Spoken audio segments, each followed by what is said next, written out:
Welcome back to this I-24 News Evening Edition. This is the Daily Debate. In the year 1979, the Israeli-Egyptian peace agreement in Camp David changed the entire balance of power in the Middle East. During the Cold War, the Egyptian army had received arms and advice from the Soviet Union. But after the signing turned to the U.S. for military aid of around $1.7 billion per year. This week, Egypt signed a military deal of $1.8 billion with Russia, sponsored by the United Arab Emirates and Saudi Arabia. Is this another historic change in the balance of power in the region? And joining me tonight is independent Middle East analyst, intelligence analyst Avi Melamed. Good evening. Thank you very much for coming again. Pleasure. And Alex Selsky, CEO of the World Forum of Russian-Speaking Jewry and former Russian language media advisor to the Israeli Prime Minister. Good evening. Good evening. So can we say that it's a shift of balance in the Middle East? I wouldn't go that far, but it's definitely reflecting some of the changes that happened mostly in the last couple of years. And the most important one is the fact that in the eyes of many people in the region, in the Arab world, the United States is declining, mostly in the context of what happens in Syria, the Iranian challenge, and other things. I wouldn't say at this point that it stands for such a dramatic change, but it's clearly a very clear signal from a major player in the region, Egypt, and also Saudi Arabia, to the United States. Russia and Egypt. What is Russia looking in Egypt after we found out what they're looking in Syria and what they're looking in Iran? What they're looking in Egypt? Well, first of all, Russia again and again we see that is looking for regaining the power. And if it's not the historic change, it's definitely we see again and again the tendency of step by step regaining the power and regaining the political power and economical power. And don't forget the $2 billion is a very good deal. Maybe it's the biggest one since the fall of the Soviet Union. And here we have to admit that for Russia, the weapons industry is a very serious one. It's a very, very big number of jobs. It's an industry that was feeding millions of people during the Soviet Union, and it's was very shaky during the last 20 years. So for Russia, it's a very, very big sign, not only with Egypt, not only this deal, but sign to the whole world. We're back in the weapons market in a very big way. And yes, definitely, as the United States is pulling back, Russia, fills the room in almost every part. Vacuum that is created, Exactly. especially in the Middle East. I have to say that it sounds, for me, some kind of revenge that Saudi Arabia is doing with Russia and the United Emirates, because I think that Saudi Arabia was not satisfied with the deal with Iran. It was not satisfied with what is happening in Syria. So it said, maybe we should do a deal with Russia, and in this way, we're taking revenge in the United States. In international politics, you don't deal with revenges, but you deal with messages. And the message is quite clear. Look, the Saudis are clearly very unhappy with the American policy in many ways. By the way, there is a major issue as well that both the current Egyptian government and the Saudis are very not happy with in the context of the United States, and that is the whole issue of the Muslim Brotherhood.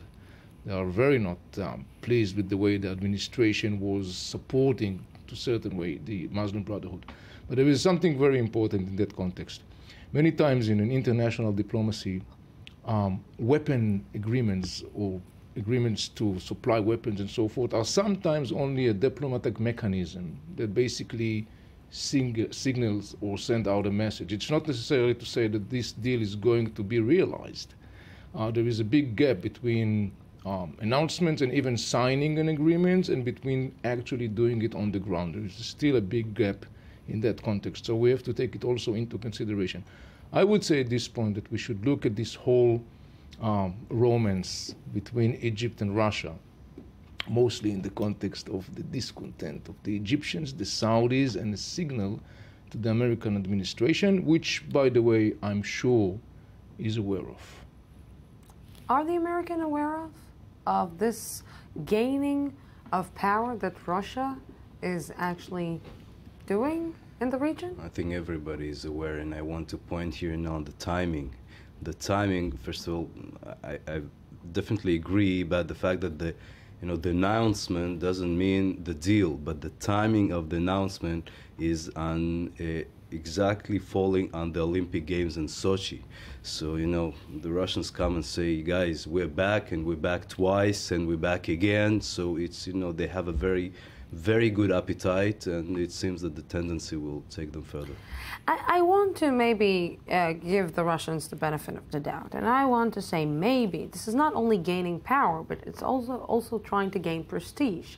And maybe after signing a military, let's say, kind of deal, maybe they want to take part in regaining peace to the region and maybe take part in the peace negotiations between Israel and the Palestinians, because it seems that it's very close. Definitely maybe, but the peace is not the aim, not the goal. I think that the interests of Russia is not to gain peace for Israelis, but definitely to be more influential. And you're speaking about prestige. It's part of the deal, prestige and soft power, and then the economic power goes all together. It's one basket. I don't think that in this area yet the Palestinians and the Israelis and the United States and the European Union though are ready to to pull back, definitely to give Russia the leading place. But don't forget, Russia is part of the quartet. Russia is not giving the leading place, is not given the leading place, it's actually lately taking the leading place. Like yes, but we saw what happened in Syria. Yes, but yet we see that Russia is capable to take when the United States is capable to give. I don't see Kerry at this moment capable to give this point.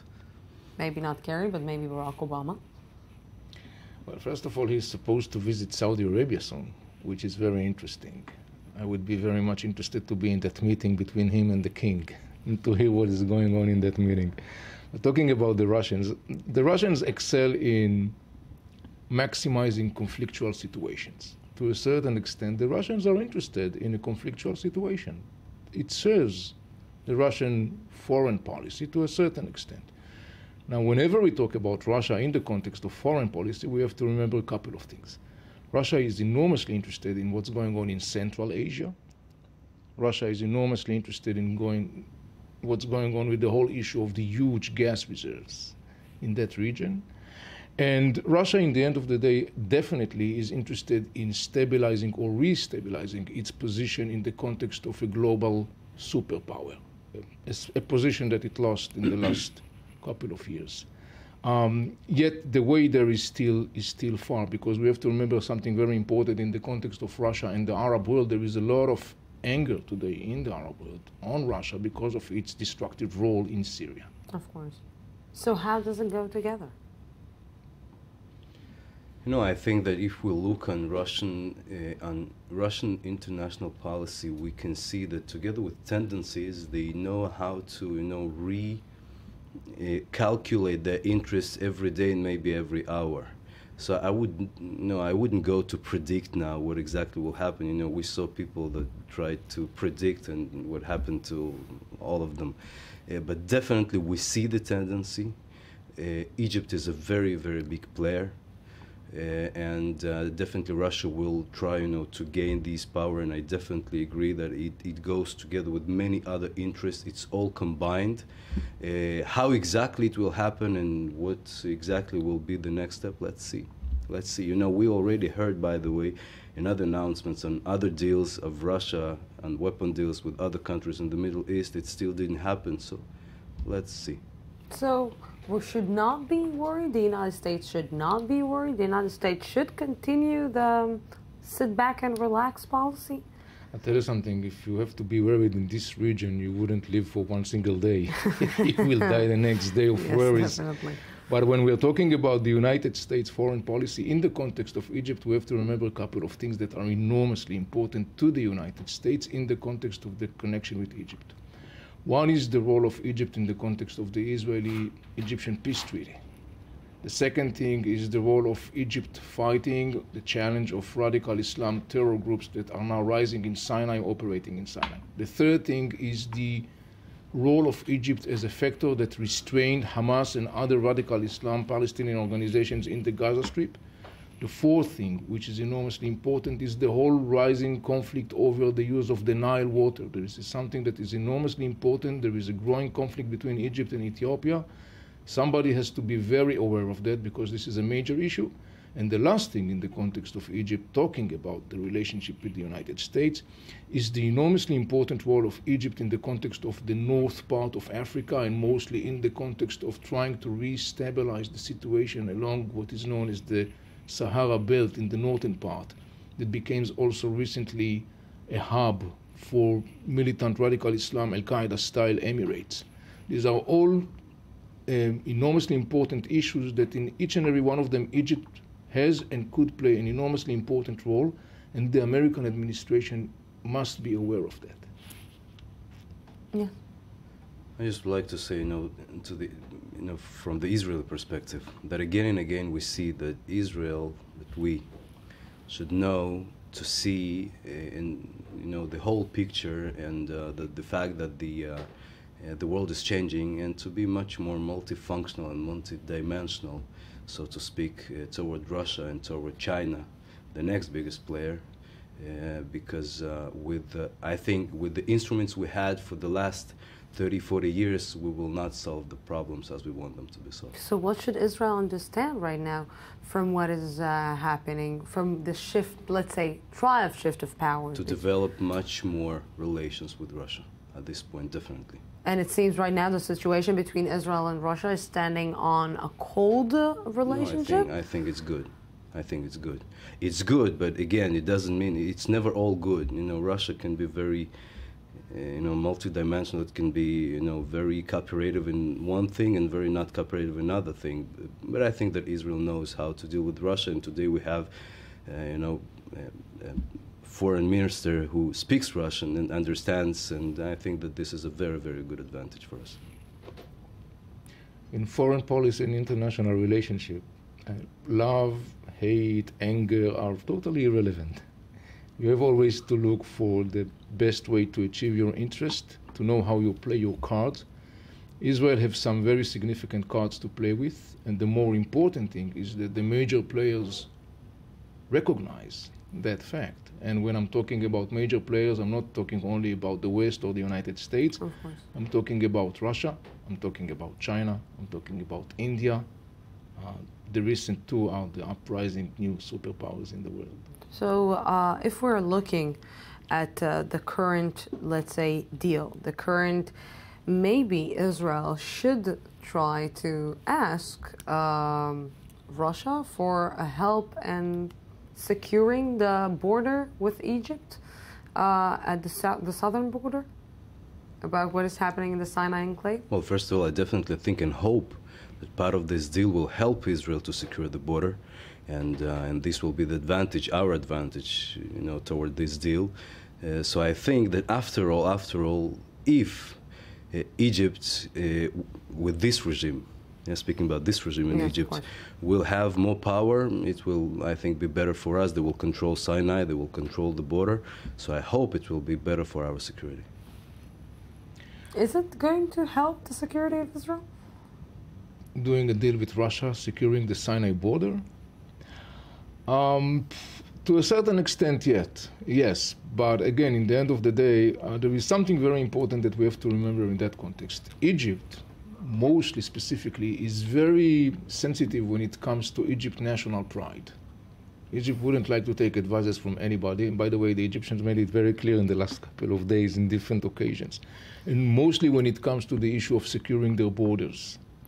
I would suggest Israeli government not to rush and jump in leading such an initiative, but to see how things will develop on the ground. To wait and see, like we're saying. Gentlemen, thank you very much for this discussion. We're going out for a small break, 10 minutes break, an update from our news desk, and then we will be back for a very interesting talk with Rabbi Michael Malkior. Don't go anywhere. 10 minutes break, and I'll be back.